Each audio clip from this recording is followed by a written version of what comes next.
जन्म के दाता मात पिता है, आप करम के दाता है।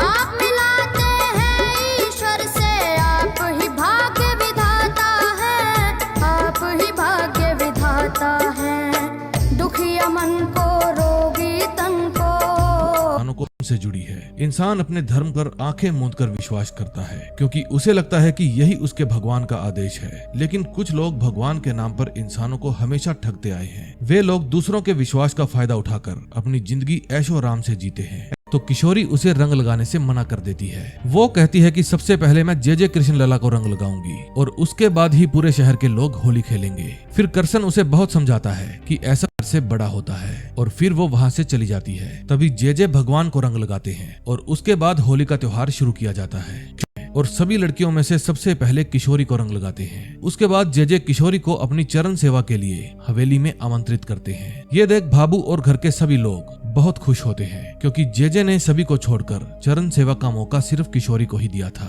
उसके बाद किशोरी चरण सेवा के लिए हवेली में जाती है। उस समय करसन सभी जगह पर किशोरी को ढूंढ रहा था। तभी किशोरी की छोटी बहन करसन को बताती है कि किशोरी को चरण सेवा के लिए चुना गया है। अब करसन को पता नहीं था कि ये चरण सेवा क्या होती है, इसलिए वो सीधा हवेली जाता है। फिर हवेली पहुंचकर करसन को पता चलता है कि अगर आम लोगों को चरण सेवा देखनी है तो उन्हें बदले में बहुत सारे पैसे देने पड़ेंगे और फिर वे कमरे के बाहर खड़े होकर खिड़कियों से देख सकते हैं। फिर करसन भी खिड़की के पास जाता है और किशोरी को देखता है, लेकिन उसने जो दृश्य देखा उसे देखकर करसन के पैरों तले जमीन खिसक जाती है। उस समय किशोरी महाराज जे के साथ संभोग कर रही थी और इसे ही कहते हैं चरण सेवा। ये देखकर करसन क्रोधित होकर किशोरी का नाम चिल्लाता है। फिर करसन बाहर से पहरेदार को धक्का देकर कमरे के अंदर चला जाता है। करसन को कमरे के अंदर घुसा देखकर खिड़की से चरण सेवा देख रहे लोग चिल्लाने लगते हैं कि करसन ने भगवान के काम में बाधा डाली है, उसे पाप लगेगा। लेकिन करसन उन सभी को चिल्लाकर कहता है कि वे सभी अभी यहाँ से चले जाएं। बताती है कि ये चरण सेवा है। उसके बाद वो करसन से कहती है कि तुम यहाँ से चले जाओ,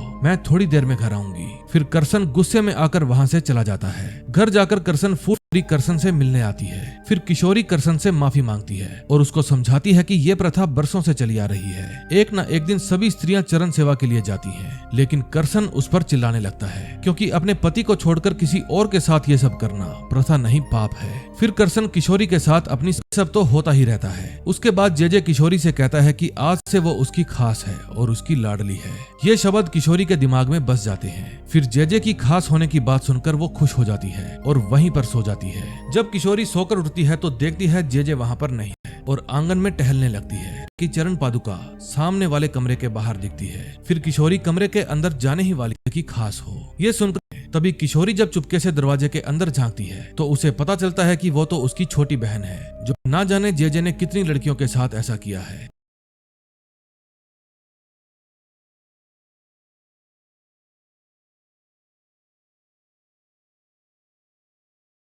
वैष्णव समाज में कि भाई जब भी लड़का शादी करेगा तो पहली रात लड़की सोने के लिए लाला के पास जाएगी। उसमें आश्चर्य की बात नहीं है। और जाती थी और बड़ा उत्सव मनाया जाता था उसका। पति भी, सास भी, बहू भी, लड़की की माँ भी, लड़की का बाप भी। और अब भी होता है ये? अभी बंद हुआ है और शायद कहीं होता भी हो। हाँ, लेकिन ये स्पष्ट कर दूं कि सारे वैष्णवों में नहीं, लेकिन कुछ पर्टिकुलर या अधिकांश वैष्णवों में ये परंपराएं थी। लेकिन 200 साल ये चला। लाला मरे तो लाला का लड़का लाला, तो ना उसको शादी करने की जरूरत, ना किससे प्रेम करने की जरूरत, क्योंकि रोज वैष्णव में एक शादी होती ही थी। तो मुझे कहीं कोई आश्चर्य नहीं है। एक चीज समझ लेना, अंधविश्वास,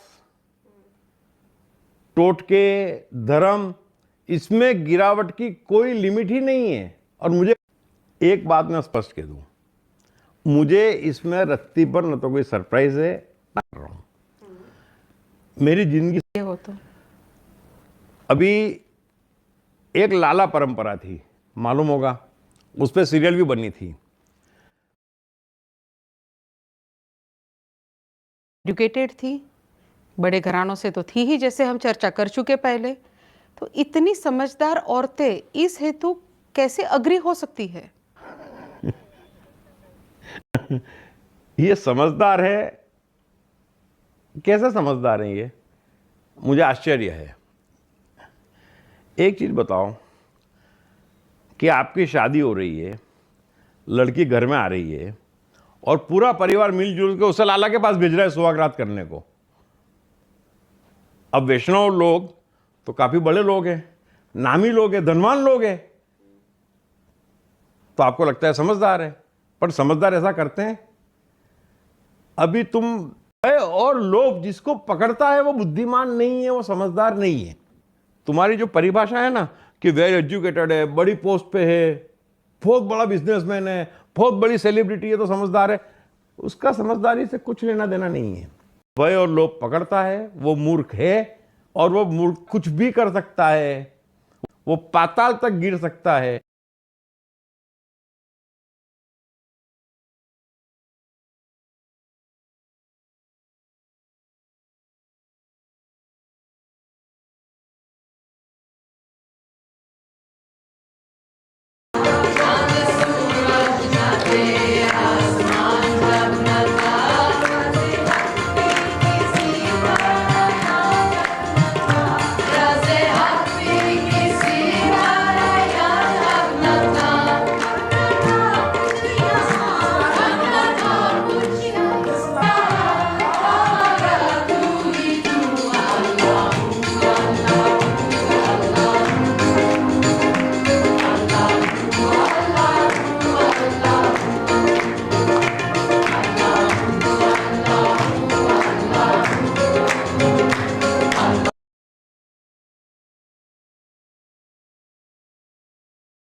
मोको कहाँ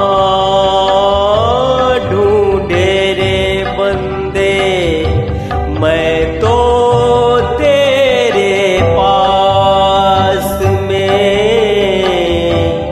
मोको कहाँ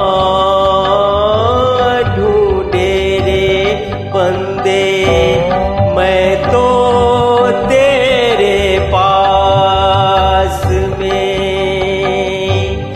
भारत धर्म आपसे अपील करता हूँ, आला अवतार, ये एक्चुअली अपने को मजबूत बनाइए, कद्दू नहीं बल्कि इस्पात बनाइए और भारत को महान बनाइए, शक्तिशाली बनाइए। सही नहीं उचित जवाब दीजिए। मुझे माँ ने बचपन में ही बताया था, 9-10 की उम्र में, कि तुम अलौकिक शक्ति संपन्न पुरुष हो।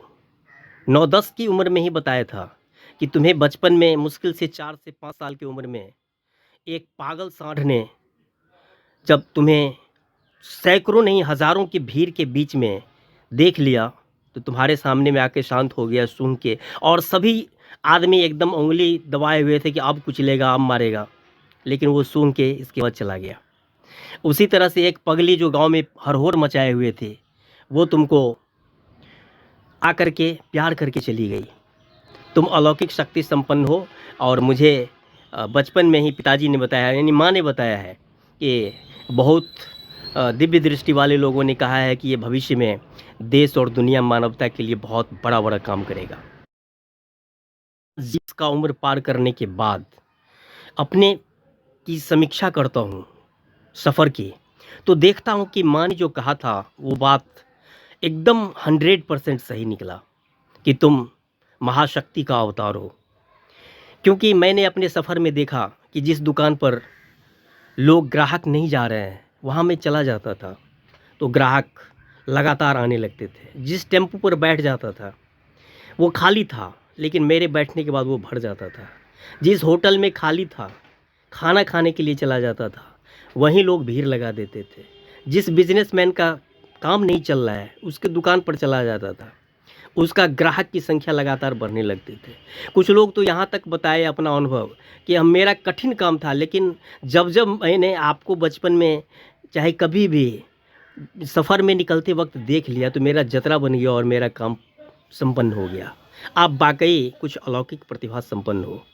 ऐसा बाद में मैंने महसूस किया कि मैं देखता हूँ कि कुत्ते का झुंड, यहाँ तक कि पागल कुत्ते का झुंड ये पूँछ हिलाने लगते हैं कि एक्चुअली जब हम चनपटिया में थे तो चनपटिया में चिड़िया यानी चुरमुन्नी यानी गोरैया हमारे घर में आकर के न सिर्फ खोता बनाया और बच्चे दिए, बल्कि हमारे बेड पर, हमारे मच्छरदानी के ऊपर में आके सोते थे।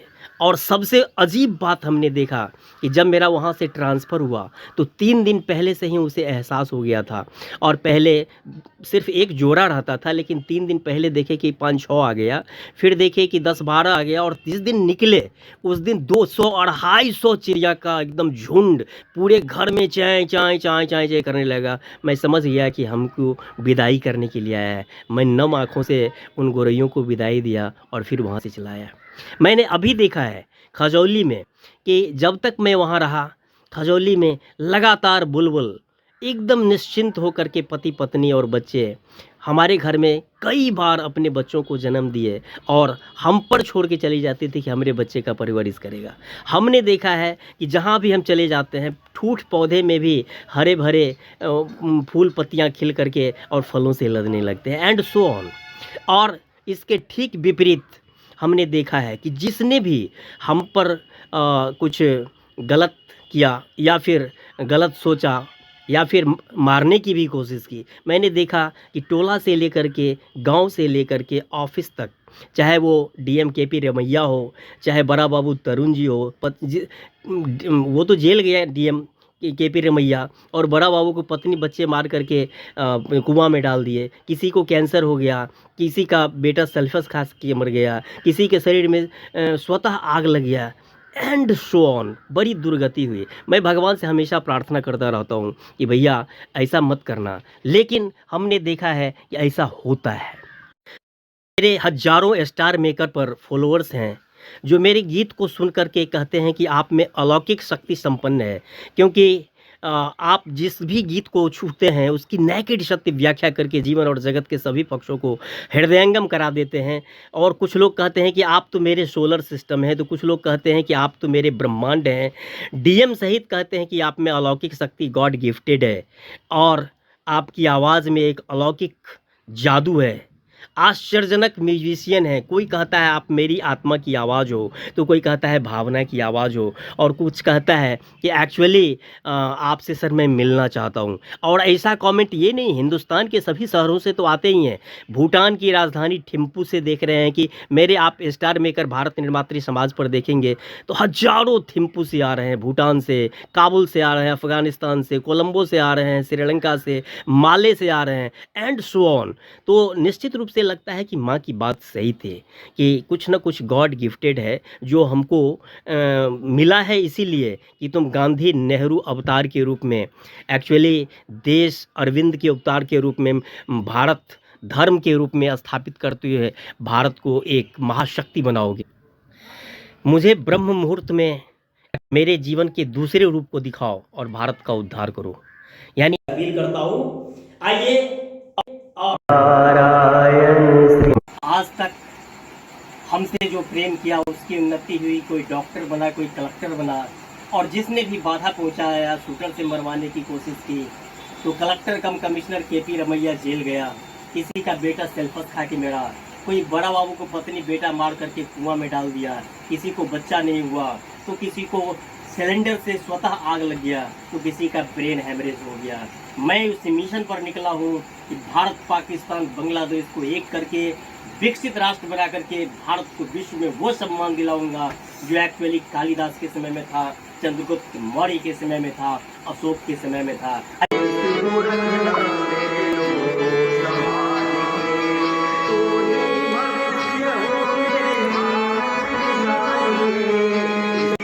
गांधी पटेल सर ने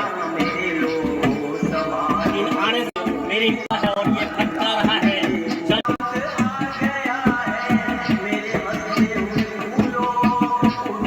छलांग मार के आकाश को छू लो, अब गाड़ लो गगन में तिरंगा उछाल के, इस देश को रखना मेरे लोगों संभालिए। आपका भी उद्धार होगा, मेरे दर्शन करने से आपका उद्धार होगा, मेरी वाचा सुनने से आपका उद्धार होगा। ढूंढे रे बंदे मैं तो तेरे पास में, मोको कहाँ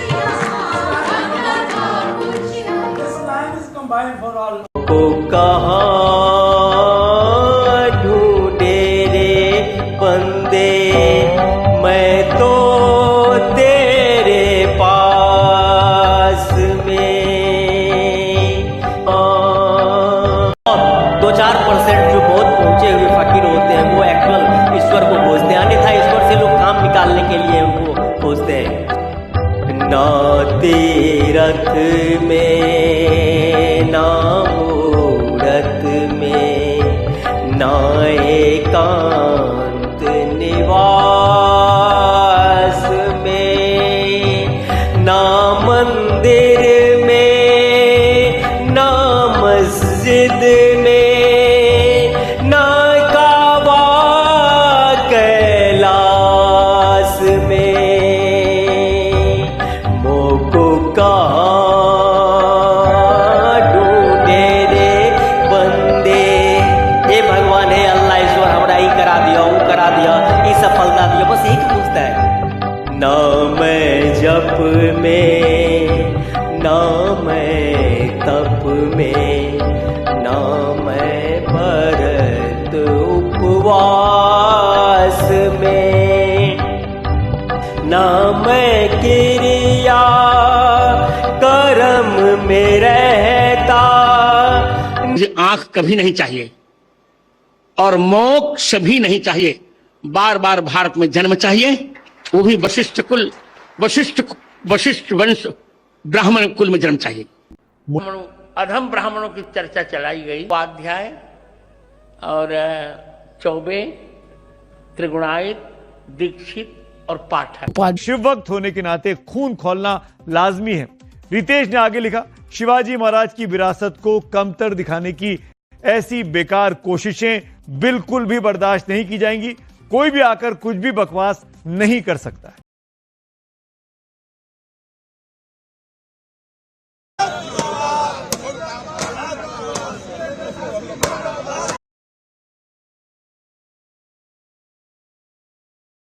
में रहता नहीं जोग संन्यास में। नेकेड सत्य यही है कि ईश्वर को हम लोग ज्यादा अपने ईश्वर को खोजने के लिए नहीं खोजते, बल्कि काम निकालने के लिए खोजते हैं कि हमको जीवन में सफलता दिला दो, औरत दौलत सत्ता शोहरत ये सब दिला दो। खोजी होए तो तुरंत मिल जाऊं, एक पल की तलाश में। कहने के सत्य सुनो भाई साधो, मैं तू हूँ आस्था श्रद्धा विश्वास में। मोको कहाँ ढूंढे रे बंदे, मैं तो तेरे पास में। जी हाँ, नेकेड सत्य यही है कि वो अंतर्यामी खुदा गॉड अपने पास एकदम नजदीक अपने आप में है, बस हमारे प्रेम में है। जो एक्चुअली धर्म कहता है कि परहित सरिस धर्म नहीं भाई, भारत धर्म यही कहता है, नेकेड सत्य यही कहता है। नेकेड सत्य, भारत धर्म की जय।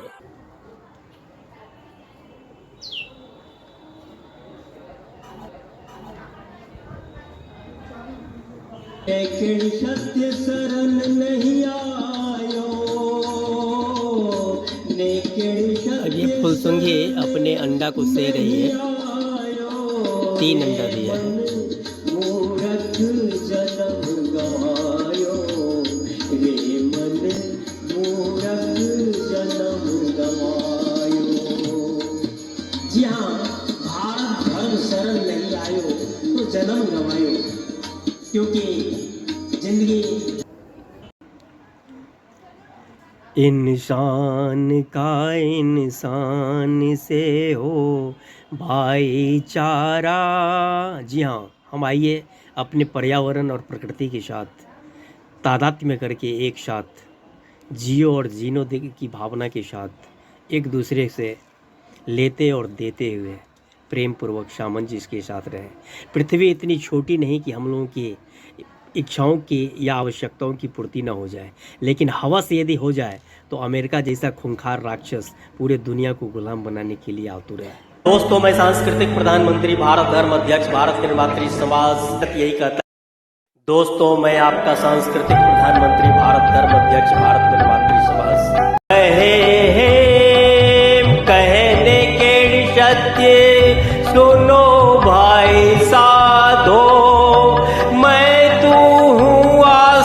श्रद्धा विश्वास में मैं तो तेरे पास में।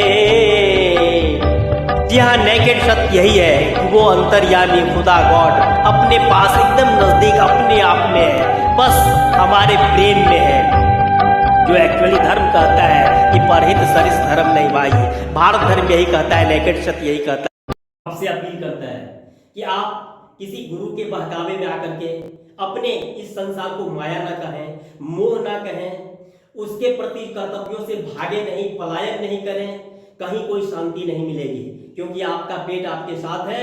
और आप कितनी भी तपस्या करेंगे तो झूठा आप बोलेंगे कि मैं खाता नहीं हूं, लेकिन आपको खाना है और आप थक के या भीख मांग के खाएंगे। और एक्चुअली भीख मांग के खाना सबसे बड़ा पाप है। संसार को कुछ न कुछ, अपने परिवार को कुछ न कुछ, अपने समाज को कुछ न कुछ दे के जाइए। यही एक्चुअली महान हिंदू धर्म और भारत धर्म है। और इसके लिए मैं भी आपसे अध्यक्ष भारत निर्वात्री समाज की ओर से अपील करता हूं, आइए और अपने देश समाज को खुशहाल बनाएं। हुआ कि कोई अल्लाह अकबर, जय बजरंगबली, राधे राधे या अली करके कोई भारत को गोल्डन मेडल ओलंपिक में जीता है क्या? बगैर साधना की कोई नहीं जीतता है।